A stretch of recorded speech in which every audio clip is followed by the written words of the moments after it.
ओम नमो भगवते वासुदेवाय नमः। ओम श्री गुरुवे नमः। ओम श्री बृहस्पतये नमः। दोस्तों, आज की इस वीडियो में आप सुनेंगे बृहस्पतिवार यानी गुरुवार व्रत की संपूर्ण कथा। तो आइए प्रेम पूर्वक सच्ची श्रद्धा के साथ भगवान श्री हरि विष्णु और माँ लक्ष्मी का ध्यान करते हुए कथा को प्रारंभ करते हैं। प्राचीन समय की बात है। भारत में एक राजा राज्य करता था। वो बड़ा प्रतापी तथा दानी था। वो नित्य प्रति मंदिर में भगवत दर्शन करने जाता था। वो ब्राह्मण और गुरु की सेवा भी किया करता था। उसके द्वार से कोई भी याचक निराश होकर नहीं लौटता था। वो प्रत्येक गुरुवार को व्रत रखता एवं पूजन करता था। हर दिन गरीबों की सहायता करता था। परंतु ये सब बातें उसकी रानी को अच्छी नहीं लगती थी।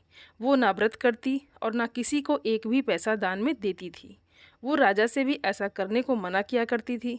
एक समय की बात है कि राजा शिकार खेलने वन को चले गए। घर पर रानी और दासी थी। उस समय गुरु बृहस्पति साधु का रूप धारण कर राजा के दरवाजे पर भिक्षा मांगने आए। साधु ने रानी से भिक्षा मांगी तो वो कहने लगी, हे साधु महाराज, मैं इस दान और पुण्य से तंग आ गई हूँ। इस कार्य के लिए तो मेरे पति देव ही बहुत हैं। अब आप ऐसी कृपा करें कि सारा धन नष्ट हो जाए तथा मैं आराम से रह सकूँ। साधु रूपी बृहस्पति देव ने कहा, हे देवी, तुम बड़ी विचित्र हो। संतान और धन से कोई दुखी नहीं होता है। इसको सभी चाहते हैं।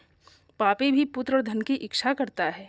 अगर तुम्हारे पास धन अधिक है तो भूखे मनुष्यों को भोजन कराओ, प्याऊ लगवाओ, ब्राह्मणों को दान दो, धर्मशालाएं बनवाओ, कुआं, तालाब, बावड़ी, बाग बगीचे आदि का निर्माण कराओ तथा निर्धनों की कुंवारी कन्याओं का विवाह करवाओ और साथ ही यज्ञादि करो। इस प्रकार के कर्मों से आपके कुल का और आपका नाम परलोक में भी सार्थक होगा एवं तुम्हें भी स्वर्ग की प्राप्ति होगी। परंतु रानी साधु की इन बातों से खुश नहीं हुई। उसने कहा, हे साधु महाराज, मुझे ऐसे धन की आवश्यकता नहीं है जिसको मैं अन्य लोगों को दान देती फिरूं तथा जिसको रखने और संभालने में ही मेरा सारा समय नष्ट हो जाए। साधु ने कहा, हे देवी, यदि तुम्हारी ऐसी ही इच्छा है तो जैसा मैं तुम्हें बताता हूँ तुम वैसा ही करना। बृहस्पतिवार के दिन घर आंगन को गोबर से लीपना, अपने केशों को पीली मिट्टी से धोना, केशों को धोते समय स्नान करना, राजा से कहना वो हजामत करवाएं, भोजन में मांस मदिरा खाना, कपड़े धोबी के यहाँ धुलने के लिए देना। इस प्रकार 7 बृहस्पतिवार करने से तुम्हारा सारा धन नष्ट हो जाएगा। ये कहकर साधु महाराज रूपी बृहस्पति देव अंतर्ध्यान हो गए।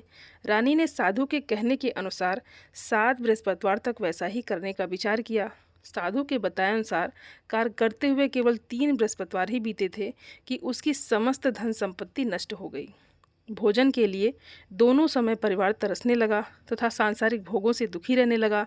तब राजा रानी से कहने लगा कि हे रानी, तुम यहाँ पर रहो, मैं दूसरे देश को जाता हूँ, क्योंकि यहाँ पर मुझे सभी मनुष्य जानते हैं, इसलिए मैं यहाँ पर कोई काम नहीं कर सकता।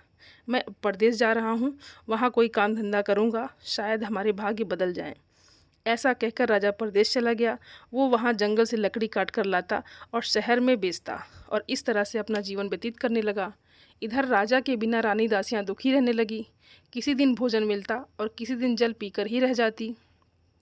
एक समय रानी और दासियों को 7 दिन बिना भोजन के व्यतीत करने पड़े तो रानी ने अपनी दासी से कहा, हे दासी, यहाँ पास के ही नगर में मेरी बहन रहती है। वो बड़ी धनवान है। तू उसके पास जा और वहाँ से 5 सेर बेझर मांग कर ले आ, जिससे कुछ समय के लिए गुजारा हो जाएगा। दासी रानी की बहन के पास गई। रानी की बहन उस समय पूजा कर रही थी। बृहस्पतिवार का दिन था। दासी ने रानी की बहन से कहा, हे रानी, मुझे आपकी बहन ने भेजा है, मुझे 5 सेर बेझर दे दो।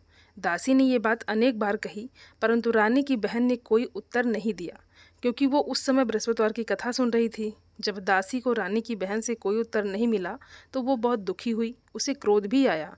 वो लौटकर रानी से बोली, हे रानी, आपकी बहन बहुत ही घमंडी है। वो छोटे लोगों से बात भी नहीं करती हैं। मैंने उनसे कहा तो उन्होंने कोई उत्तर नहीं दिया। मैं वापस चली आई। रानी बोली, हे दासी, इसमें उसका कोई दोष नहीं है। जब बुरे दिन आते हैं तब कोई सहारा नहीं देता। अच्छे बुरे का पता विपत्ति में ही लगता है। जो ईश्वर की इच्छा होगी वही होगा। ये सब हमारे भाग्य का दोष है। उधर रानी की बहन ने सोचा कि मेरी बहन की दासी आई थी, परंतु मैं उससे नहीं बोली, इससे वो बहुत दुखी हुई होगी। अतः कथा सुन और विष्णु भगवान का पूजन समाप्त कर वो अपनी बहन के घर आई और कहने लगी, हे बहन, मैं बृहस्पतिवार का व्रत कर रही थी। तुम्हारी दासी हमारे घर गई थी, परंतु जब तक कथा होती है तब तक हम लोग ना उठते हैं ना बोलते हैं, इसलिए मैं नहीं बोली। कहो दासी, दासी क्यों गई थी? रानी बोली, बहन हमारे घर अनाज नहीं था। वैसे तुमसे कोई बात छिपी नहीं है, इस कारण मैंने दासी को तुम्हारे पास 5 सेर बेझर लेने के लिए भेजा था। रानी की बहन बोली, बहन देखो, बृहस्पति भगवान सबकी मनोकामना पूर्ण करते हैं। देखो शायद तुम्हारे घर में ही अनाज रखा हो।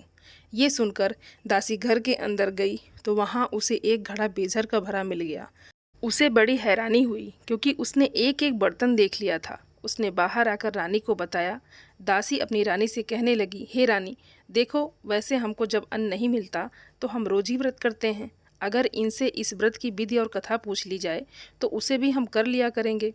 दासी के कहने पर रानी ने अपनी बहन से बृहस्पतिवार व्रत के बारे में पूछा तो उसकी बहन ने बताया, हे रानी बहन, बृहस्पतिवार को सूर्योदय से पूर्व उठकर स्नान करके बृहस्पतिवार का व्रत करना चाहिए, लेकिन उस दिन सिर नहीं धोना चाहिए। बृहस्पतिवार के व्रत में चने की दाल और मुनक्कों से विष्णु भगवान का केले की वृक्ष की जड़ से पूजन करें तथा दीपक जलाएं। उस दिन एक ही समय भोजन करें। भोजन पीले खाद्य पदार्थ का करें और कथा सुनें। इस प्रकार करने से गुरु भगवान प्रसन्न होते हैं, अन्न पुत्र धन देते हैं। इस तरह व्रत और पूजन की विधि बताकर रानी की बहन अपने घर लौट गई। रानी और दासी दोनों ने निश्चय किया कि वो बृहस्पतिदेव भगवान का पूजन जरूर करेंगी। 7 दिन बाद जब बृहस्पतिवार आया तो उन्होंने व्रत रखा। गुड़साल में जाकर चना और गुड़बिन लाई तथा उसकी दाल से केले की जड़ में विष्णु भगवान का पूजन किया। अब भोजन कहाँ से आए? दोनों बड़ी दुखी हुई, परंतु उन्होंने व्रत किया था, इसी कारण बृहस्पतिदेव भगवान प्रसन्न थे। वे एक साधारण व्यक्ति के रूप में 2 थालों में सुंदर पीला भोजन लेकर आए और दासी को देकर बोले, हे दासी, ये भोजन तुम्हारे और रानी के लिए है, तुम दोनों करना। दासी भोजन पाकर बड़ी प्रसन्न हुई और रानी से बोली, रानी जी भोजन कर लो।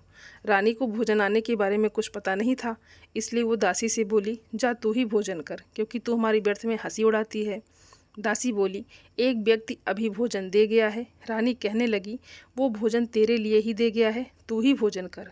दासी ने कहा, वो व्यक्ति हम दोनों के लिए 2 थालों में भोजन दे गया है, इसलिए मैं और आप दोनों ही साथ साथ भोजन करेंगे। फिर दोनों ने गुरु भगवान को नमस्कार कर भोजन प्रारंभ किया। उसके बाद से वे प्रत्येक बृहस्पतिवार को गुरु भगवान का व्रत और पूजन करने लगी। बृहस्पति भगवान की कृपा से उनके पास धन हो गया, परंतु रानी फिर पहले की तरह आलस्य करने लगी। तब दासी बोली, देखो रानी, तुम पहले भी इस प्रकार आलस्य करती थी, तुम्हें धन के रखने में कष्ट होता था, इस कारण सभी धन नष्ट हो गया। अब गुरु भगवान की कृपा से धन मिला है तो फिर आलस्य होता है। बड़ी मुसीबतों के बाद हमने ये धन पाया है, इसलिए हमें दान पुण्य करना चाहिए। तुम भूखे मनुष्यों को भोजन कराओ, प्याऊ लगवाओ, ब्राह्मणों को दान दो, कुआं, तालाब, बावड़ी आदि का निर्माण करवाओ, मंदिर पाठशाला बनवाकर दान दो, कुमारी कन्याओं का विवाह करो, धन को शुभ कार्यों में खर्च करो, जिससे तुम्हारे कुल का यश बढ़े तथा स्वर्ग प्राप्त हो और पितृ प्रसन्न हो। दासी की बात मानकर रानी ने इसी प्रकार के कर्म करने प्रारंभ किए, जिससे उनका काफ़ी यश फैलने लगा। एक दिन रानी और दासी आपस में विचार करने लगी कि न जाने राजा किस दशा में होंगे, उनकी कोई खोज खबर नहीं है। गुरु भगवान से उन्होंने प्रार्थना की और भगवान ने रात्रि में राजा को स्वप्न में कहा, हे राजा उठ, तेरी रानी तुझको याद करती है, अब अपने देश को लौट जा। राजा प्रातःकाल उठकर जंगल से लकड़ियाँ काट कर लाने के लिए जंगल की ओर चल पड़ा। जंगल से गुजरते हुए वो सोचने लगा कि रानी की गलती से कितने दुख भोगने पड़े। राजपाट छोड़कर उसे जंगल में आकर रहना पड़ा। जंगल से लकड़ियाँ काटकर उन्हें बेचकर गुजारा करना पड़ा। उसी समय उस जंगल में बृहस्पति देव एक साधु का रूप धारण कर राजा के पास आए और आकर बोले, हे लकड़हारे, तुम इस सुनसान जंगल में किस चिंता में बैठे हो, मुझे बतलाओ। ये सुन राजा के नेत्रों में जल भर आया और साधु की वंदना कर बोले, हे प्रभु, आप सब कुछ जानने वाले हैं। इतना कहकर राजा ने साधु को अपनी संपूर्ण कहानी सुना दी। महात्मा तो स्वभाव से ही दयालु होते हैं। वो राजा को बोले, हे राजा, तुम्हारी पत्नी ने बृहस्पति देव के प्रति अपराध किया था, जिसके कारण तुम्हारी ये दशा हुई है। अब तुम किसी प्रकार की चिंता मत करो, भगवान तुम्हें पहले से अधिक धन देंगे। देखो, तुम्हारी पत्नी ने बृहस्पतिवार का व्रत करना प्रारंभ कर दिया है।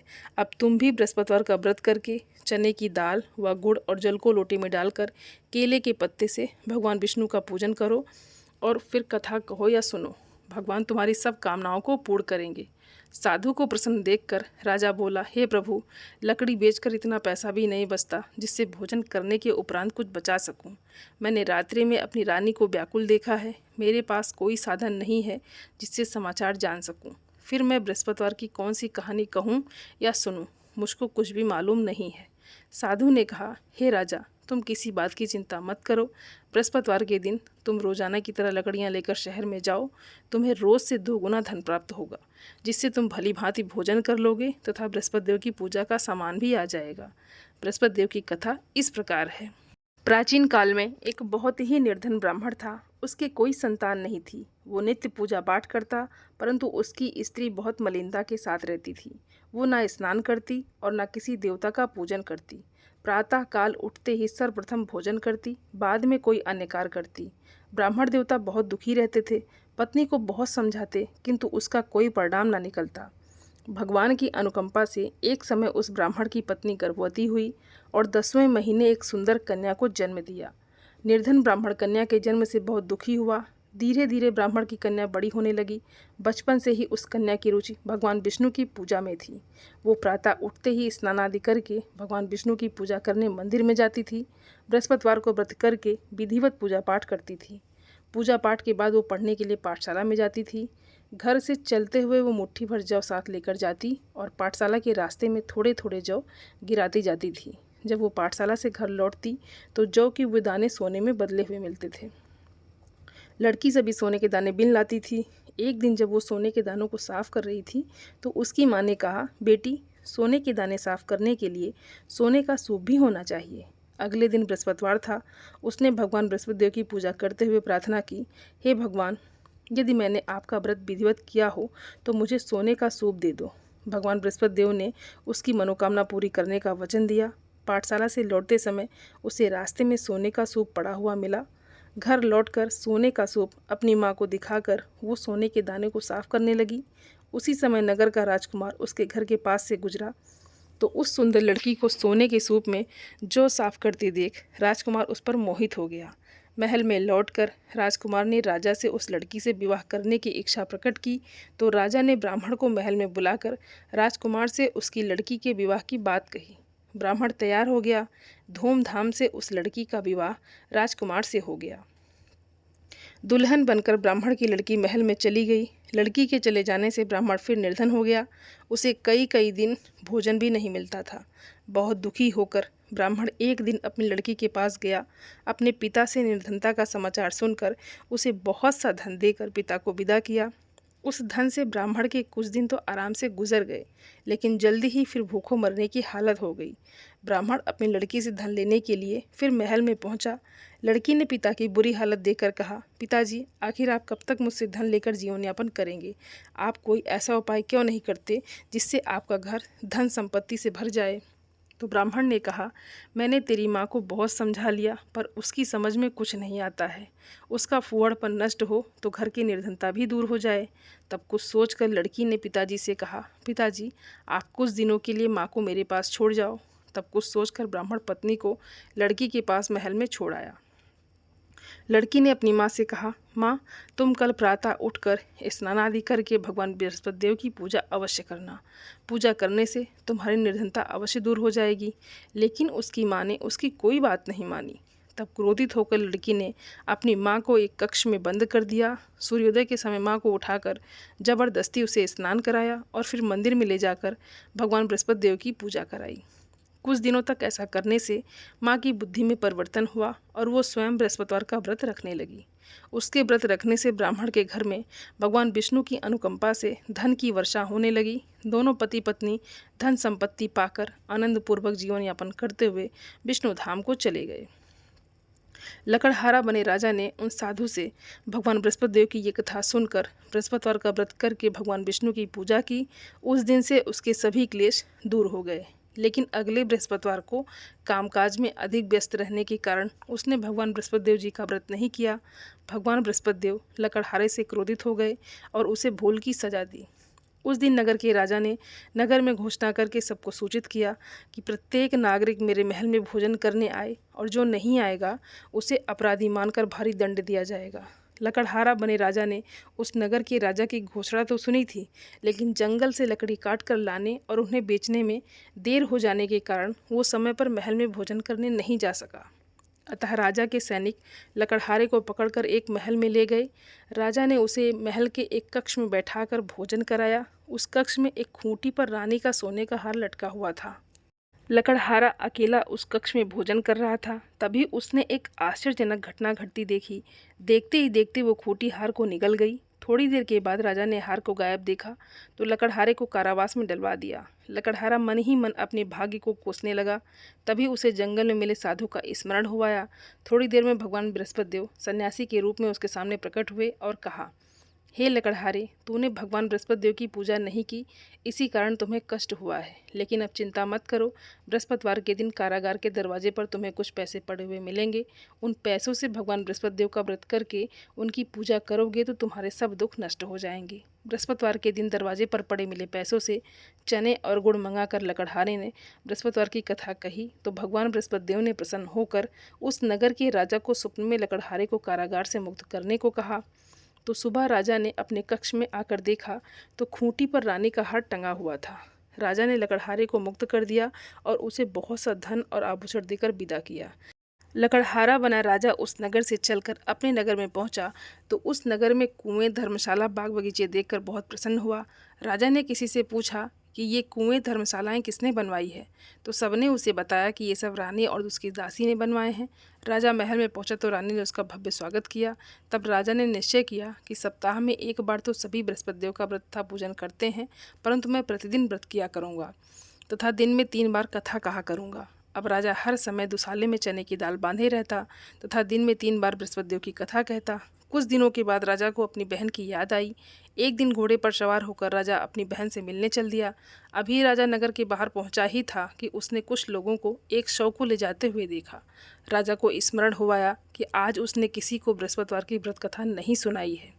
राजा ने उन लोगों को रोककर कहा, भाइयों, आप शव को ले जाने से पहले मुझसे बृहस्पतिवार की कथा सुन लें। लोगों ने राजा पर क्रोधित होते हुए कहा, तुम पागल तो नहीं हो? लेकिन कुछ बड़े बूढ़े लोगों ने कहा, अच्छा भाई, साथ में चलते चलते तुम अपनी कथा भी सुना लो। राजा के चलते हुए आधी कथा सुनाई थी कि शव हिलने लगा। राजा की पूरी कथा सुनाते ही शव उठकर बैठ गया। लोगों ने हैरानी से दांतों तले उंगली दबाई और अगले बृहस्पतिवार से भगवान बृहस्पति देव का व्रत करने व कथा सुनने का निश्चय कर लिया। अब घोड़े पर सवार राजा चलते हुए एक किसान के पास पहुंचा। किसान अपने खेत में हल चला रहा था। राजा ने कहा, अरे भाई, मुझसे बृहस्पतिवार की कथा सुना लो। किसान झुंझलाकर बोला, अरे भाई, देख नहीं रहे, जितनी देर तक तुम्हारी कथा सुनूंगा उतनी देर में तो पूरे खेत में हल चला लूँगा। तो राजा निराश होकर चलने लगा। तभी किसान के बैल लड़खड़ाकर जमीन पर जा गिरे। किसान के पेट में भी जोरों का दर्द होने लगा। तो उस किसान की पत्नी जब खाना लेकर आई तो उसने किसान से इस बारे में पूछा। किसान ने घुड़सवार की पूरी कहानी सुनाई। किसान की पत्नी दौड़ती हुई राजा के पास पहुंचकर हाथ जोड़कर बोली, भैया, मैं तुम्हारी कथा सुनने को तैयार हूँ। राजा ने उसके साथ खेत पर पहुंचकर बृहस्पतिवार की कथा सुनाई। तभी बैल उठकर खड़े हो गए। किसान के पेट का दर्द भी तुरंत ठीक हो गया। तब राजा अपनी बहन के घर पहुंचा तो उसकी बहुत आओ भगत हुई। अगले दिन सुबह उठकर राजा ने देखा कि घर के सभी लोग भोजन कर रहे हैं। किसी भूखे को बृहस्पतिवार की कथा सुनाए बिना राजा भोजन नहीं करता था। उसने बहन से कहा, बहन, क्या घर में कोई ऐसा व्यक्ति है जिसने अभी तक भोजन ना किया हो? उसकी बहन बोली, भैया, हमारे घर में तो क्या, आपको पूरे नगर में कोई ऐसा व्यक्ति नहीं मिलेगा जिसने सुबह सुबह भोजन नहीं किया हो। तब राजा ने बहन के घर से निकलकर उस नगर में बिना भोजन किए व्यक्ति की तलाश की। एक गडरिये के घर में उसका बेटा बीमार होने के कारण भूखा रह गया था। राजा ने उसको जाकर बृहस्पतिवार की कथा सुनाई। कथा सुनते सुनते गडरिये का बीमार बेटा बिल्कुल ठीक हो गया। सबने राजा की बहुत प्रशंसा की। एक दिन राजा ने अपनी बहन से कहा, बहन, अब हम अपने घर जाना चाहते हैं, तुम भी हमारे साथ घर चलो, कुछ दिन वहाँ रहकर लौट आना। राजा की बहन ने अपनी सास से पूछा तो सास ने ताने देते हुए कहा, बहू, मायके जाना हो तो अकेले जाना, मेरे पोतों को नहीं ले जाना। तुम्हारे भाई की कोई संतान नहीं है, कहीं तुम्हारी भाभी मेरे पोतों पर कोई जादू टोना न कर दे। दूसरे कक्ष में बहन की सास की बातें सुनकर राजा दुखी मन से अकेला ही अपने नगर को लौट गया। रानी ने राजा से कहा, आप तो अपनी बहन को साथ लाने की बात कहकर गए थे, फिर बहन को साथ क्यों नहीं लाए? तब राजा ने दुखी होते हुए कहा, रानी, हम निसंतान हैं, इसलिए कोई हमारे घर आना पसंद नहीं करता। रानी ने राजा को समझाया हे प्राणनाथ, हमें बृहस्पति देव ने सब कुछ दिया है, अब भगवान बृहस्पति देव हमें संतान भी अवश्य देंगे। बृहस्पतिवार को विधिवत व्रत करते हुए राजा रानी ने भगवान बृहस्पति देव से संतान के लिए प्रार्थना की। कुछ दिनों के बाद उन्होंने स्वप्न में दर्शन देते हुए कहा, हे राजन, तेरी मनोकामना अवश्य पूरी होगी। 1 सप्ताह बाद ही रानी गर्भवती हो गई। 10वें महीने रानी ने एक सुंदर पुत्र को जन्म दिया। राजा रानी जीवन पर्यंत बृहस्पतिवार का व्रत करते रहे। उनके घर में धन की वर्षा होती रही। इस तरह आनंदपूर्वक जीवन यापन करते हुए राजा रानी भगवान बृहस्पति देव की अनुकंपा से मोक्ष को प्राप्त करके सीधे बैकुंठ धाम पहुँच गए। बृहस्पतिवार को विधिवत व्रत करके जो स्त्री पुरुष भगवान विष्णु की पूजा करते हैं, भगवान उनकी सभी मनोकामनाएं पूरी करते हैं। बोले बृहस्पति देव महाराज की जय। दोस्तों, उम्मीद करती हूँ ये वीडियो आप सभी लोगों को बहुत अच्छी लगेगी और आप सभी सनातनी भाई बहनों से मेरा विनम्र निवेदन है, मेरे चैनल को सब्सक्राइब ज़रूर कर लें और वीडियो को लाइक और अपने फैमिली फ्रेंड के साथ शेयर ज़रूर करें। आप सभी को जय श्रीमन नारायण। धन्यवाद दोस्तों।